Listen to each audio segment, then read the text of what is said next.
Good evening. I'm going to call tonight's Board of Education regular meeting to session. Are we in compliance with open meeting law and notification? Yes, we are. All right.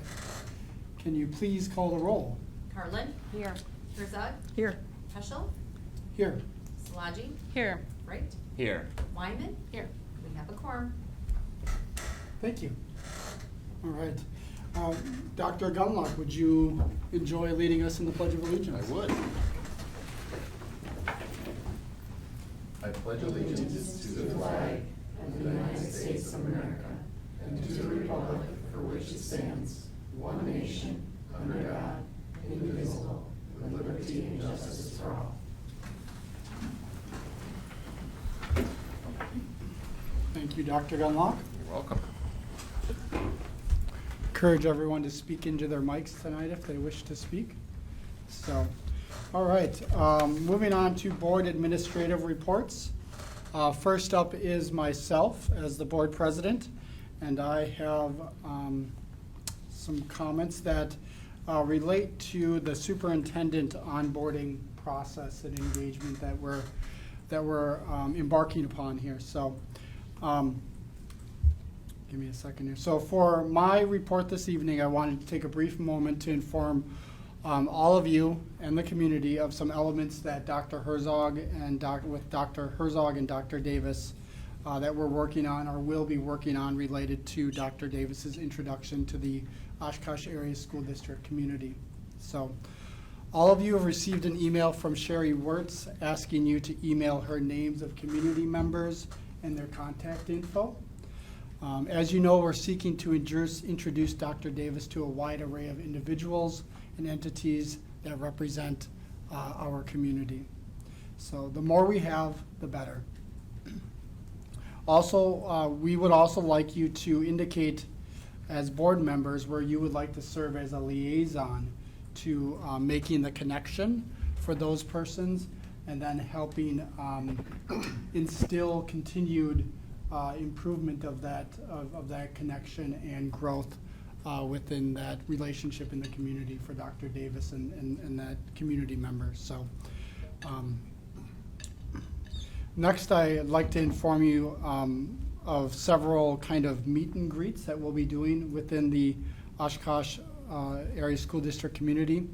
These meet and greets will provide opportunities for students, their families, OS staff, community business leaders, as well as just community members as a whole to be engaged with Dr. Davis. And so the plan is that we're going to set up several kind of school-based regional meet and greets for Dr. Davis. We're going to work with the Chamber of Commerce, the Oshkosh Chamber of Commerce, to set up a meet and greet. And then we are willing to work with any other entity or person or group of people that would like to be introduced with Dr. Davis as well. So, lastly, over the next several months, there will be an effort to improve the evaluation processes of the superintendent and the Board of Education.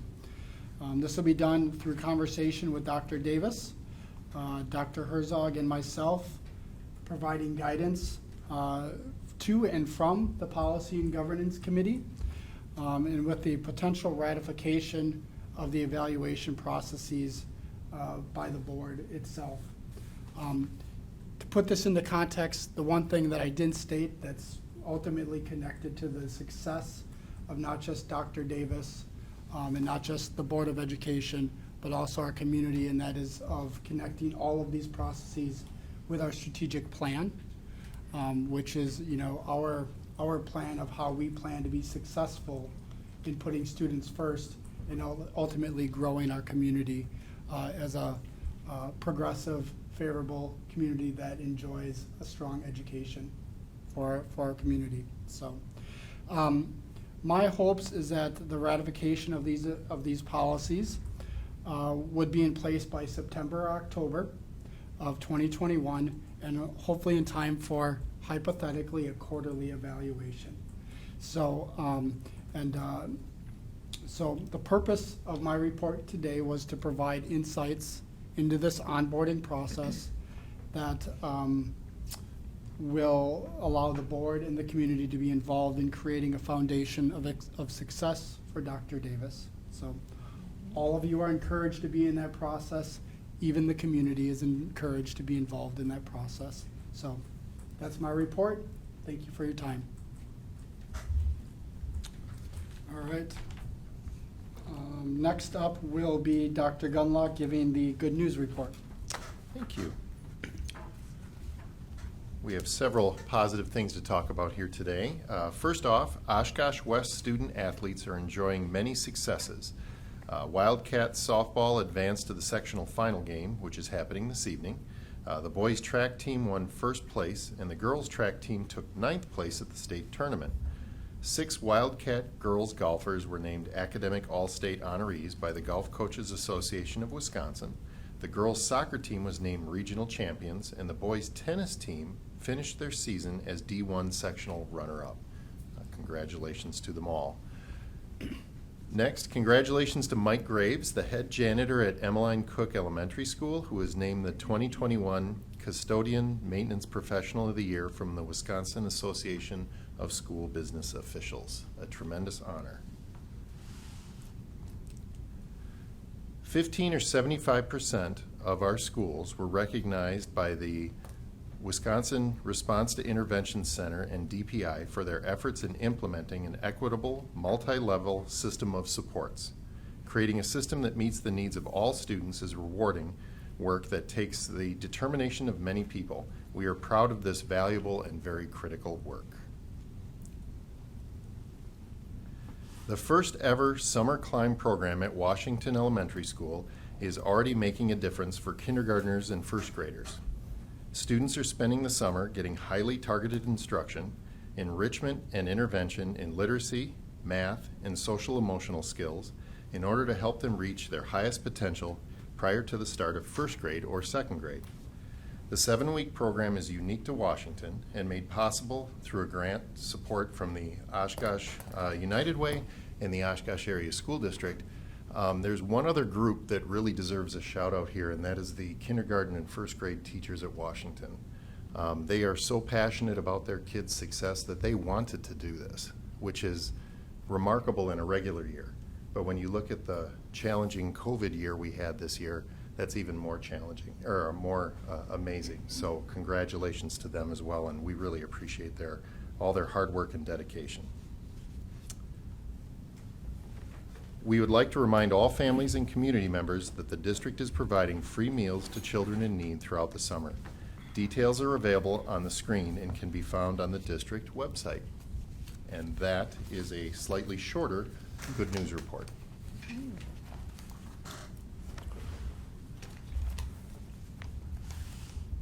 I don't need that. I almost gavelled out. I don't know why I grabbed that. So, okay. So next up is district administrators' reports.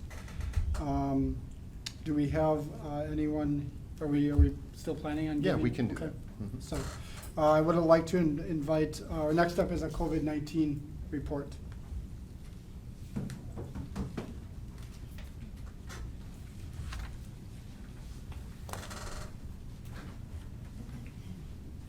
Good evening, everybody.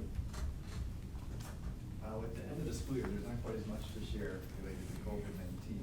I will continue to give a summary of the Winnebago County weekly data report that comes out. That's continued to show a decline in cases in our area, which is amazing. Of course, that's related to the rise in vaccinations in our area. So for this most recent week, this actually goes back to the 2-week period of May 26th, between May 26th and June 8th. The case rate for our area was 37.3, which again is considered to be in the moderate range, and that's kind of been holding steady in that moderate area for the past several weeks. So and it's anticipated to continue. To close out the school year, the cases for students in our schools also declined dramatically to the point where the case rate for students in the high school grade levels 9 through 12 ended with them being in a moderate category, so only had a handful of cases in the final 2 weeks. And then for the grade levels 3-2, 3-5, and 6-8, they were all in the low category. So In terms of our district summer school guidelines, we did make some adjustments. So for summer school, all students and staff members who are participating in summer school will continue to wear masks while indoors. Students and staff members no longer have to quarantine if they come in close contact with someone with COVID-19 in the school setting. If it's outside of the school setting, it's a different story. And that's, of course, as long as both individuals are masked at the time. We did put a provision in there that allows for students and staff to remove their masks if they so choose, if the air temperature is above 80 degrees and they're in a non-air-conditioned building, which most of our summer school programs are in air-conditioned buildings, so that it will affect a few students or staff members, but that is in there. And then masks will also continue to be required on school buses regardless of outdoor temperature. In terms of the vaccination clinics, we did have the vaccination clinic both at North and West High Schools. We had a first round and second round clinic in both schools. We had great participation in all 4 of the vaccination clinics. Over 100 participants in each, including the most recent at North High School this past week. So that was great to see. And then in terms of just reporting out on the total number of cases we had throughout the course of this past school year, we had it all compiled on our data dashboard for the district. For the entire school year, we ended up having 670 confirmed cases of COVID-19 throughout the year, and that's students and staff members. And then we ended up having a total of 10,142 quarantines throughout the school year. That concludes my report. Is there any questions? Mr. Kemmer, so we're following CDC guidance on what we're doing. Do we have any idea when the CDC is going to give us updated guidance? Hopefully soon. Okay. The rumor was that it was going to be early June sometime. We still haven't seen anything there. Hoping yet this month. Once the CDC comes out with their guidelines, the Wisconsin Department of Health Services follows shortly thereafter typically. So that's kind of what we're waiting on right now. Thank you. So to ask a clarifying question related to your comment there, Mhm. in what areas would we be seeking newer, updated CDC guidance?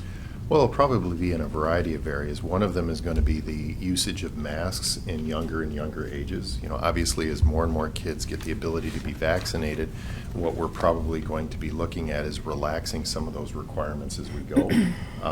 I think we're all hoping that the vaccinations will continue to drop down into lower and lower grade levels, which will have some pretty significant impacts for the fall. For now, we're holding tight with the current CDC guidance. And we did, Mr. Kemmer took a look at what surrounding districts were doing. Everybody's just a little bit different, but we're sort of in the middle of the pack. You know, some districts are requiring not only the wearing of masks, but they're also still doing quarantining. We are not doing that. Some districts are a little bit looser with it, but we continue to stick with the CDC guidance. Would that be accurate? Yeah, for the most part. Dr. Dunlap said you see a range of things that school districts are doing, across our area. And really, if you look at some of the larger school districts in our area, we're right in line with what many of them are doing. Now, people have obviously heard about the Delta variant, which apparently, according to everything we've heard, the vaccines work very well for that. I think one of the things we are most concerned about as a school system is making sure that everybody who can get vaccinated gets vaccinated, because that's the best thing we can do to continue to see these numbers go down. And one more piece of information, we did get notification from the state earlier this week that we are going to be eligible to provide testing free of charge to students and staff next year. And we're still working out the details of that, but that information was initially released this week. So that's good news. Thank you. Thank you, Mr. Kummer. All right, next up is a written report related to the annual charter school reports from Alps and Shapiro STEM Academy.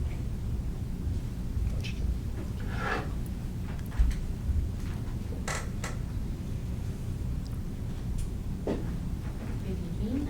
Those reports are pretty boilerplate as far as like your see written in there, a lot of the data pieces and goals were either waived or we didn't have the data that we needed to look at those particular goals, but overall, you can see our charter schools are performing and meeting goals as much as they can. Yeah. So, any questions? No, thank you, though. Thank you. Thank you.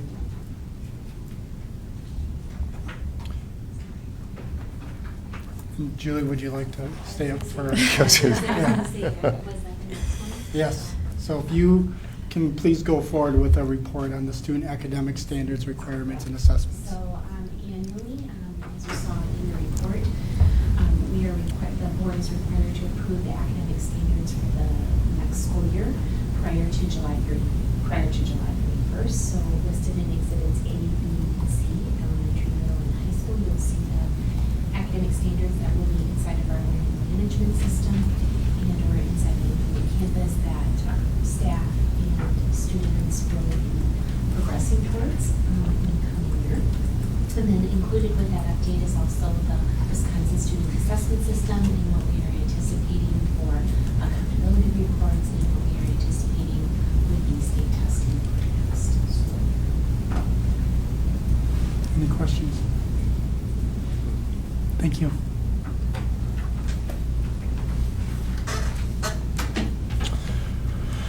Right, so we have come to the section that's called Other Reports. Typically, this is a spot for committee chairs to provide any reports that they might have from their committees.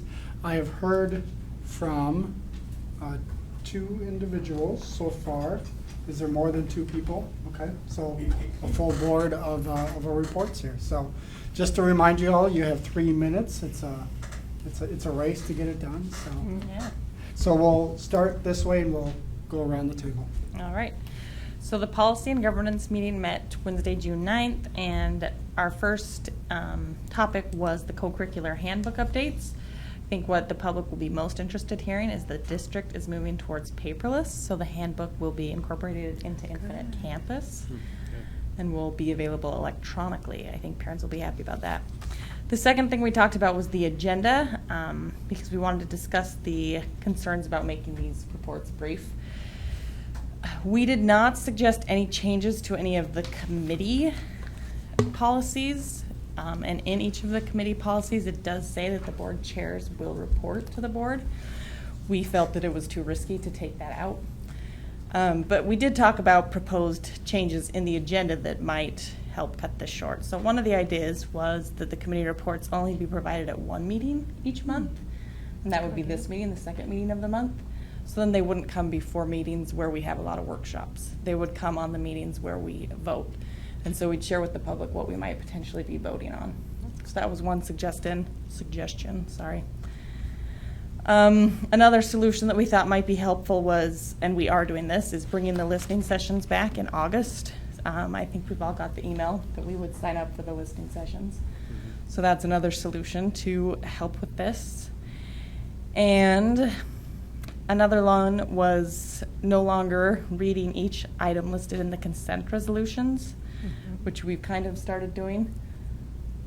That would help the agenda be a little briefer, and the board chairs usually summarize those in their reports.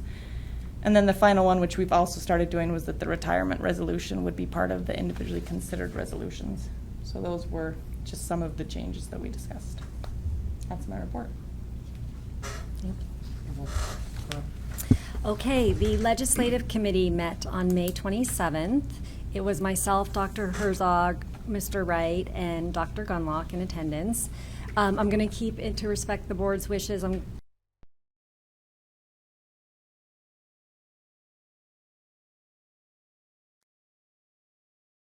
Our next meeting, which is tomorrow, a.m.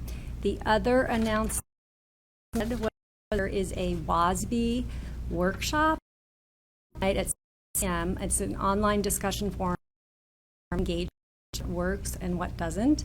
Registration is required, but I think since it's virtual, you could probably do it tomorrow. And we had suggested that that might be something that board members might be interested in participating in. And again, it's at 7 p.m. tomorrow night. And as I already mentioned, our next meeting is tomorrow. So I am done in less than 2 minutes. Go ahead. I guess I'm on. Okay, sorry. Facilities and Finance met on June 17th. Mr. Nehans reviewed our legal fees. He presented comparisons with other districts, noted that over the last 4 years, the district was consistent within a range of costs. Because of board policies, board members and employees need to have pre-authorization from the superintendent before contacting legal counsel. We also discussed one of the reasons why legal fees might have been up this year, in part due to COVID and the need to develop policies and rules and regulations relative to dealing with that pandemic. And also there was a significant amount of open records requests which require legal review. Food service meal prices were another thing we discussed. Excuse me. For the upcoming school year, the district will be operating in the Seamless Summer Option, the SSO program, which means that the district is reimbursed at the same rate it received during the school year.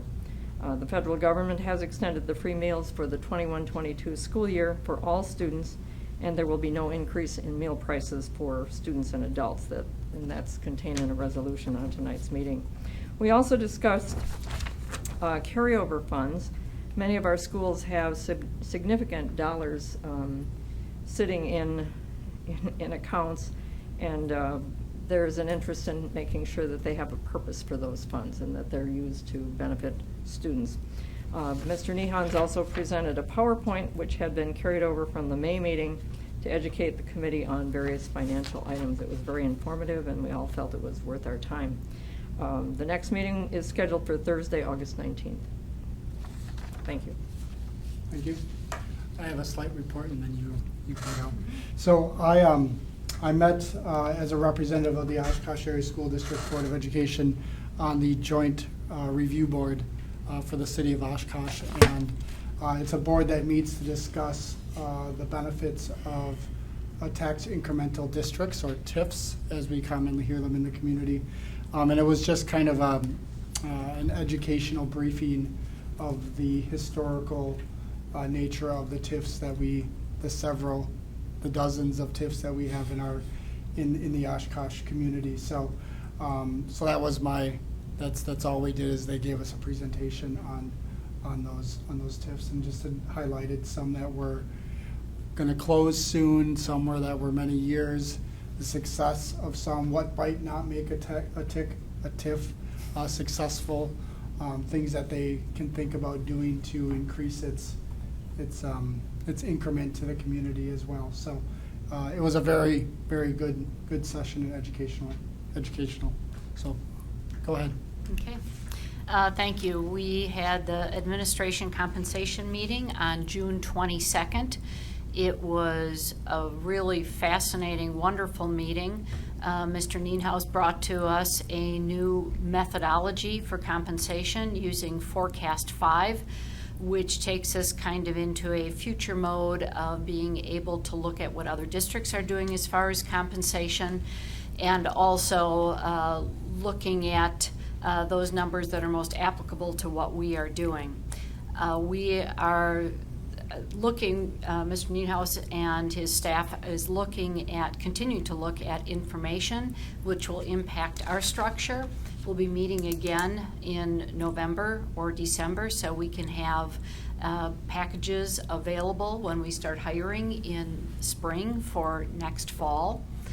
I think the thing that was most exciting about it is we want to be the district of destination for our students, and this may be give us the opportunity to be a district of destination for staff as well. We talked about why do we have to look at other districts and be comparable? Why can't we be a district that people want to come to for many, many reasons, taking not only the pay compensation but benefits as well. So it was a great meeting. We look forward to the next one. Thank you. Thank you all for your reports. Mr. Tonight, Peschel? full board of reports. Question really quick. Since we have decided not to do the full minute of the Sure. long version, we're doing the short version, could you please remind the 1 or 2 people that are watching this meeting where they can find our minutes online? So if they want to read Sure. in full, they can read it online. Yes, I can do that. I don't have the full website. Right. But if you were to go to the Oshkosh Area School District's website, the board members page, you'll see that there's a drop-down menu that provides access to each committee and their minutes. And this would be a spot where the public could go to read and learn more about the reports that we're giving. Yes. So- And I apologize for putting you on the spot. I just wanted us to mention that these are all available online. So you No, can find I- them on our website really Yeah, easily. I think it's really good to make that distinction as Mhm. well, where people can find out where our information is. So Mhm. I'll try my best to incorporate that in the future. Thank you. So, all right. So next is there more? I was just gonna ask if I Yeah. can follow up, now that we've done that, where we all gave a report, is that something we're comfortable with, for the Policy and Governance Committee moving forward, that we move it so that they're all at this meeting? Yes. I really like that idea, Okay, for sure. yeah. This was a good test run. I didn't know we'd all have them at this one, so, all right. Thank you. I just needed All right. some Sounds great. further guidance on that. Thank you. That works. All right. So next up is non-agenda related public forum. And we do have one person signed up for that. You'll have to give me a second. I'm going to read the guidelines for public comment. So please, when you're here, please clearly state your name and address. Indicate if you're acting as a spokesperson of a particular group of individuals. Please indicate the group that you represent. Please limit your comments to 3 minutes. Please use public comments. Oh, I cannot talk this evening. Excuse me.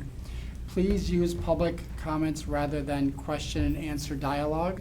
State clearly and concisely the matters of your concern. And please remember that the use of specific names of district personnel may lead to legal liability. In such instances, please pursue the district's formal complaint process by contacting the superintendent's office at 424-0160 to be directed to the appropriate administrator. All right, next up, I would like to invite Mr. Paul Elfison to the table up front. Good evening. Good evening. Thanks for your time. I just had a couple observations. I live on 3011 Sawyer Creek Drive. I see the students coming to and from Carl Traeger, back and forth and that stuff. There's some observations I've noticed through this time and that stuff. The students, I'll see them riding their bikes home with a mask on. I'll see them walking home with a mask on. I also see them getting off the bus with a mask on. I kind of think to myself, and I step back and say, you know, we sure have conditioned the students to wear a mask all the time. They're riding a bike with a mask, but they don't have a helmet on. You know, are we kind of overdoing the mask thing a little bit? I see other communities have relaxed it some, been a little more progressive on giving the freedoms back to their society and their students and that. And I just say, there's a lot better chance of getting in an accident on a bicycle without a helmet than there is with a mask. So just kind of the things that I see. I see the students walking home with a mask on. They have a huge backpack. That backpack I know is more than 10-15% their body weight. That's not safe. About 8 years ago, we brought some to the administration team, and that was one of the things that we brought up to them about that. And they said, oh, that'll be taken care of because we have a referendum and they'll all have laptops and they won't have to carry these heavy backpacks. I see quite a bit of students walking home with a backpack and a laptop in their hand because it won't fit in their backpack. That's something that has to affect the students' well-being, long-term health. It's not good for their back stuff. I have some links in that stuff if you want them on the reasons in the weight of the backpacks, the helmets and that stuff. We see them getting off the bus in the winter, they have a mask on, but they don't have a jacket. Many other things affect the health of the students and that stuff, and the well-being of them. And I really think you guys should really look at trying to lift some of the mask stuff and make it optional. It's optional whether or not they wear a bike helmet on school property. Really, the school could do something about the weight of the backpacks. That shouldn't be an option to the students whether they carry a backpack that's that heavy, if that's what they have to do their work when they get home. It's kind of disappointing nothing's been done with that stuff over the years, but maybe it's the time we take a look at it, maybe have some empathy on what's happening in the students' lives. Maybe some board members should ride the bus one day or so home or to the school.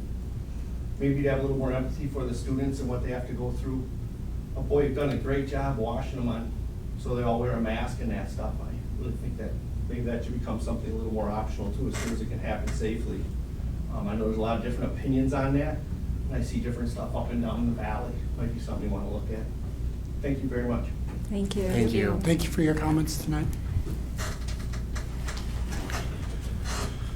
All right, there are no other people signed up for the non-agenda related public forum, nor is there anyone signed up for the agenda related public forum. Next, we're on to the consent resolution agenda. For the consent agenda, the board has been furnished with background information, background material on each item, or has discussed it at a previous meeting. These are all acted upon with one vote without discussion. If a board member wishes to discuss any item, it'll be pulled out of the consent agenda and voted on separately. So I've received requests to pull 3 resolutions, number 9, 12, and 13, for individual consideration. Is there any other resolutions that board members would like to pull? Okay. I have to ask a clarifying question. So when have we implemented? I don't believe we have, but I missed a meeting sometime in the last month and a half. So am I asking for a motion to not read all of them, or how did you guys handle that at the last meeting? We called for a motion, correct me if I'm wrong. I believe we called for a motion to adopt the consent resolution agenda with whatever had been pulled out, and then a second, and then I believe we voted on it. Yeah, That would be good. that is what we did. So there was no request to waive the reading of the agenda items? No, and we had based that on the presentation by Attorney Steve Sorensen on parliamentary procedure at our May meeting. Okay. He All right. said that was appropriate. I'm familiar with that process, so I'm okay with that. All right.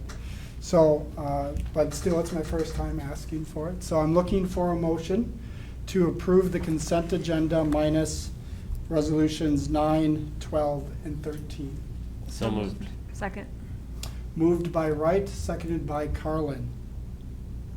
Any no discussion. Please call the roll. Peschel, Aye. Szilagyi, Aye. Wright, Aye. Wyman, Aye. Carlin, Aye. Herzog, Aye. motion carries. All right. Thank you. So, for the purpose of the agenda, I'm going to make number 9, 22, just so that it reads better. And I'm going to make 12 and 13, 23 and 24. So we already have an individually considered resolution in here. Well, we can leave them the numbers, that's fine. I was just trying to do them consecutively, so that's okay. So, all right, but we're gonna begin with number 21. So I'm looking for a motion to move resolution 21, personnel retirement. So moved. Second. Moved by Szilagyi, seconded by Herzog. Looking for discussion. Once again, we have a retirement of a long-time staff member, Jody Kodonsky, who's been a speech and language pathologist in the district. Most recently, she's primarily served at Jefferson Elementary, but also had assignments in other buildings across the district.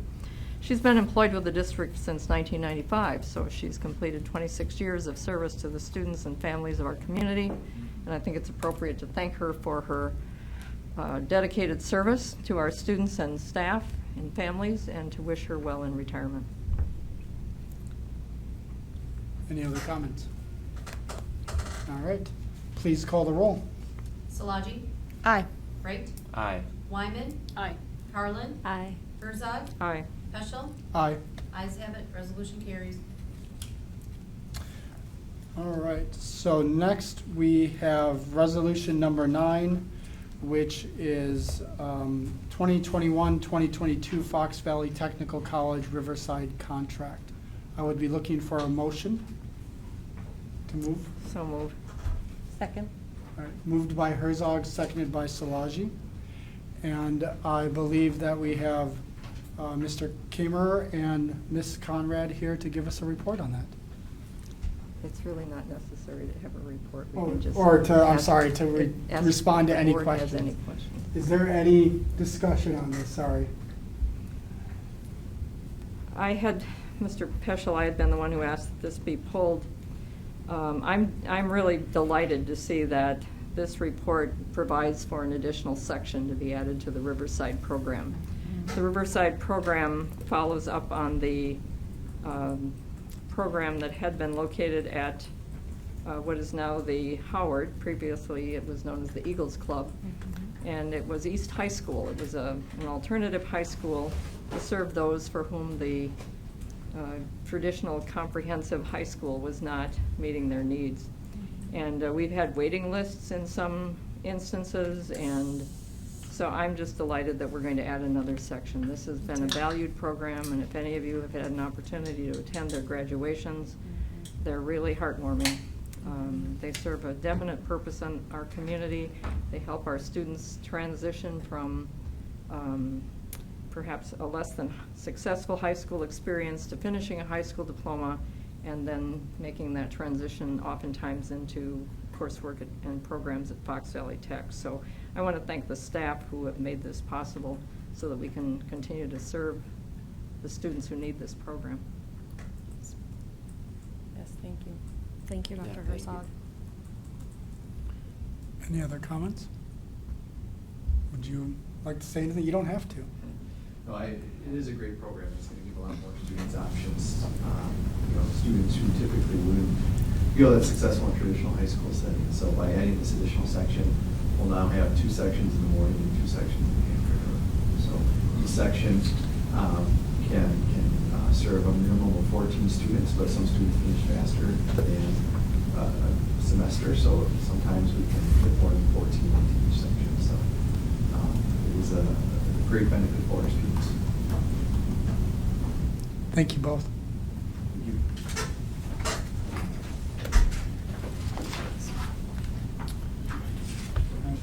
No other comments from board members? All right, please call the roll. Wright, Aye. Wyman, Aye. Carlin, Aye. Herzog, Aye. Peschel, Aye. Szilagyi. Aye. Ayes have it, resolution carries. All right. So next up, we have number 12, agreement with the Oshkosh Education Association. I'd be looking for a motion to move. So move. Second. Moved by Wyman, seconded by Herzog. Any discussion? Mr. Peschel, we have a series of resolutions that were adopted in the consent agenda that provided for wage increases and step movements to various employee groups. Once again, I want to thank the staff here under this roof who have worked to make this possible. Traditionally, we know that school years begin on July 1st, and very often the wage agreements and step movements have not taken place as of July 1, but the staff have had to wait sometime deep into the school year.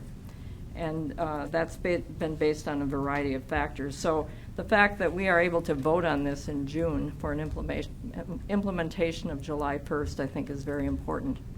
We all know that this has been a very difficult 15 or 16 months under the cloud of the COVID-19 pandemic.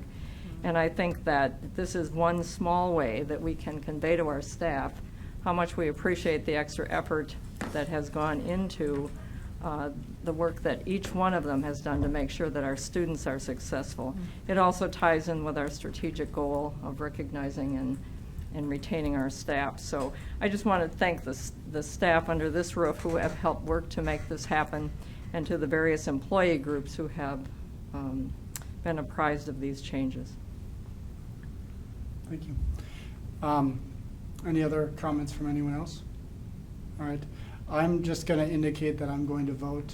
I'm going to abstain from voting on this tonight because my wife is an employee of the district. So, please call the roll. Wyman? Aye. Carlin? Aye. Herzog? Aye. Szilagyi? Aye. Wright? Aye. The ayes have it, resolution carries. All right, next up is number 13, wage increase and one-step movement for eligible professional educators. Looking for a motion to move. So moved. Second. Moved by Szilagyi, seconded by Wright. Any discussion? Again, I had asked that this one be pulled. It ties back in with number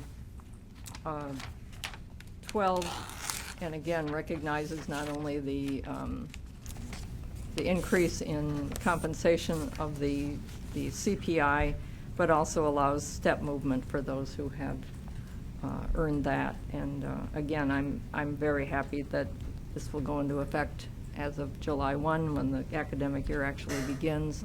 And so there will be no need for retroactive payment, and that will save the business office not only time, but hours and thus dollars as well. Thank you. Any other comments? And again, I'll be abstaining from the vote on this one as well because of my wife's employment with the district. So please call the roll. Carlin? Aye. Herzog? Aye. Szilagyi? Aye. Wright? Aye. Wyman? Aye. Ayes have it, resolution carries. All right. So we've come to request for future agenda items. Is there any items from board members that they would like to see on a future agenda, or at this point also potentially in committee as well? Seeing none? All right, is there any announcements from any board members? Go ahead. By the time the board meets again in July, this is June, in July, we will have a new superintendent, and that gives us an opportunity to look ahead and to continue to work to moving the district forward. It also provides us with an opportunity to thank and to recognize the dedicated service of our current superintendent, Dr. Vicki Cartwright, who is leaving us after 3 years. Dr. Cartwright was hired by the previous board as a change agent, and one of the things that she did was to bring in the integrated comprehensive systems framework for equity to make sure that when we say all students are educated in our district, we mean all. In addition, she formed a long-range facilities committee, which the district had asked for, so that we could have a long-range approach to facilities planning. We wanted to look at the possibility of consolidating buildings, perhaps closing buildings, and perhaps building new facilities for our students who are operating in a new century. Due to the Facilities Advisory Committee recommendation, the board in January of 2020 adopted a 4-tier approach to facilities planning, which will serve us into the future. And the largest referendum in district history was passed last November, right in the midst of the pandemic. The results of that successful referendum will mean that our students' families will benefit for decades to come as we move forward. So not only will we be gaining a brand new elementary school and a brand new middle school on the north side, but we will also be gaining more secure building entrances in many of our schools and attention to long-awaited improvements in infrastructure in another group of buildings. So I just want to take this opportunity to thank Dr. Cartwright for her years of dedicated service to our district and to wish her well on her professional journey. Thank you for those comments, Dr. Herzog. You're welcome. Thank you very much. Any other announcements from anyone? Okay. All right, next, we're going to move to adjourn to executive concession. Confer with legal counsel for the governmental body who is rendering oral and written advice concerning strategy to be adopted by the body with respect to litigation in which it is or is likely to become involved. State Statute 19.85, Parent 1, Parent G, a legal matter surrounding property. Looking for a motion. So moved. Second. Moved by Herzog, seconded by Carlin. Please call the roll. Herzog, Aye. Heschel, Aye. Szilagyi, Aye. Wright, Aye. Wyman, Aye. Carlin. Aye. The meeting is adjourned to executive session. Thank you. Are we staying in here?